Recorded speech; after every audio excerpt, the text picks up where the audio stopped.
Bonjour et bienvenue dans ce nouvel épisode du podcast du Labo des Jeux. Aujourd'hui, on se parle de Nokosu Dice. Analyse, avis, questions d'actualité, c'est le podcast du Labo des Jeux. Nokosu Dice est un jeu de Yusuke Matsumoto, édité chez N-Games uniquement au Japon pour l'instant, mais à ce qui paraît, il y aurait des rumeurs comme quoi il essaierait de trouver un partenaire. Donc, peut-être une VF ou une VO en anglais en approche. Toujours est-il que Nokosu Dice, qu'est-ce que c'est ? Eh ben, on est sur un jeu de pli avec du must-follow tout à fait classique. Ici, on a une main privée de cartes et on a une main publique de dés. On a également un contrat dynamique, on va voir ça. Et on a un système de double atout. Pour les cartes, elles sont en 5 couleurs et leurs valeurs vont de 0 à 7. Pour les dés, on est sur les mêmes couleurs et vu que c'est des D6, leurs valeurs vont de 1 à 6. On va commencer d'abord par s'expliquer le double atout, qui est le premier point fort de ce jeu. En fait, à la fin, il va rester un dé au milieu de la table une fois qu'on aura drafté, parce qu'on commence par drafter, et ce dé va définir le super atout, les atouts chiffres et les atouts couleurs. C'est-à-dire, si au milieu de la table, il me reste le 6 vert, le 6 vert est l'atout suprême, c'est-à-dire que tous les 6 verts en dés et le 6 vert en cartes dans les mains des joueurs sont super atouts, il n'y a rien de plus fort qu'eux. Ensuite, tous les 6 viennent, et tous les 6 sont à égalité, ils sont désormais de l'atout, ils n'ont plus leur couleur, ils sont de la couleur atout. Et pour finir, toutes les cartes vertes sont également de l'atout, mais moins forts que n'importe quel 6. Le deuxième point fort de Nokosu Dice, c'est ce que j'ai commencé à vous expliquer avec le draft de dés, ça va être le pari dynamique. En début de manche, on distribue des cartes dans la main de chaque joueur, puis après, on leur donne 2 dés ou 1 dé selon le nombre de joueurs, mais on va surtout drafter le reste de sa main de dés. On les drafte d'un pool central jusqu'à ce qu'il ne reste qu'un seul dé au milieu qui définit, comme je vous l'expliquais juste avant, l'atout ultime. Chaque joueur a donc une main de cartes et une main de dés, et les dés ne servent pas qu'à être joués dans les plis, c'est également votre contrat, c'est-à-dire que le mieux c'est de prendre des valeurs un peu différentes, puisque le nombre de plis que vous allez faire en fin de manche, ou que vous cherchez à faire, c'est un des dés que vous avez devant vous. C'est-à-dire que si j'ai 3, 4, 5, je cherche à faire 3 ou 4 ou 5 plis. Mais attention, au fur et à mesure de la manche, je vais jouer mes dés aussi bien que mes cartes, toujours en must-follow. Donc si par exemple je n'ai plus que du dé vert devant moi et que j'ai plus de vert dans la main et qu'on me demande du vert, je suis obligé de mettre un dé.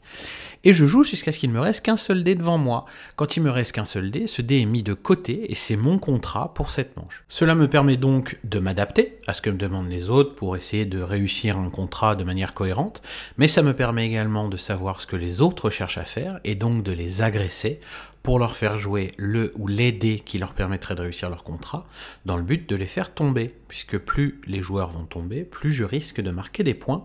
On va voir ça juste après. Il y a également une autre possibilité pour marquer des points dans Nokosu Dice, c'est ce qu'on appelle un Shoot the Moon, qui nous vient du jeu La Dame de Pique. Le Shoot the Moon, c'est quand on fait 0 pli. Une fois que les dés ont été draftés, vous pouvez déclarer que vous ferez 0 pli à cette manche, vous retirez un de vos dés immédiatement de la partie, puisque vous n'avez plus besoin de dés pour le contrat, et avec ce qui vous reste, il faut gagner 0 pli.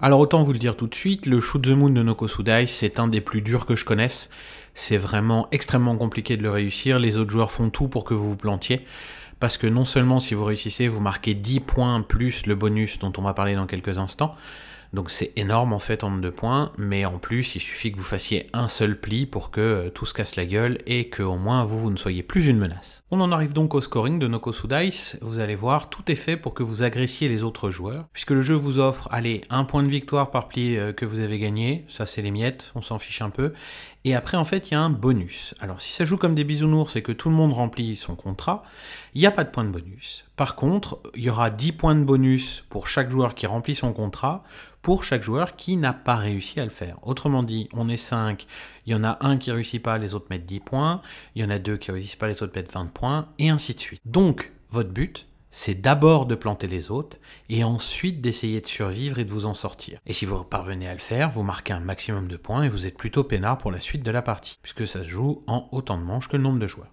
Nokosu Dice, c'est un jeu complet, c'est un jeu très technique, alors je parle dans le monde du jeu de pli.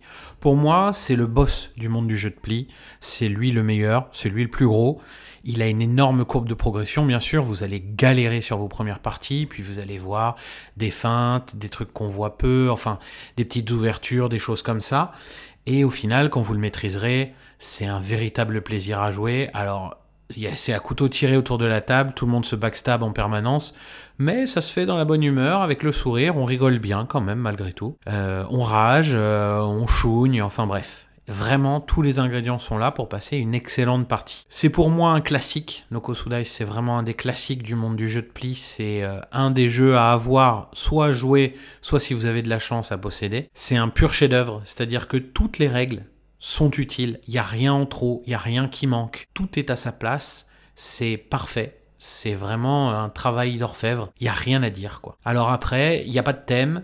Les visuels sont un peu moches. Les dés en bois sont pas très jolis.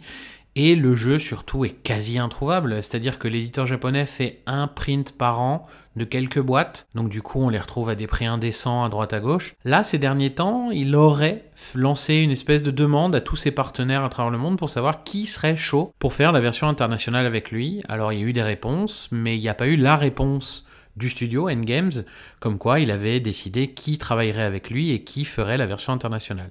Donc on est toujours dans l'attente, on espère. Peut-être qu'à Essen cette année, en 2025, il y aura quelques boîtes en vente à Essen, on espère aussi. Mais ce serait bien qu'il y ait quand même une localisation qui arrive à un moment donné, puisque le jeu coûte une vingtaine, trentaine d'euros au Japon. Alors après, comme d'habitude, ça double au minimum avec les frais de port et les frais de douane quand on l'importe. Mais ça vaut le coup, quoi, parce que c'est juste excellent. Alors, vous pouvez également le proxifier, on appelle ça, c'est-à-dire en faire une version maison. Si vous avez pour but de l'acheter par la suite, au final, l'éditeur perd pas de sous, puisque pour l'instant, il n'est pas trouvable. Je joue avec ma version un peu faite à l'arrache, mais après quand il sortira, j'achèterai la vraie version. Personnellement, c'est ce que j'ai fait au début, jusqu'à ce que je tombe dessus par chance à Essen, il y a 2 ou 3 ans maintenant. Et puis voilà. En tout cas, je vous invite fortement à y jouer. Si vous aimez les jeux de pli, c'est vraiment un jeu à tester. Et puis si vous en trouvez un, n'hésitez pas à sauter dessus, quoi. Allez, c'est tout pour moi, et à bientôt pour un nouvel épisode du podcast du Labo des Jeux. Vous pouvez également nous soutenir grâce à notre Ko-fi, dont on vous met le lien en description. Merci.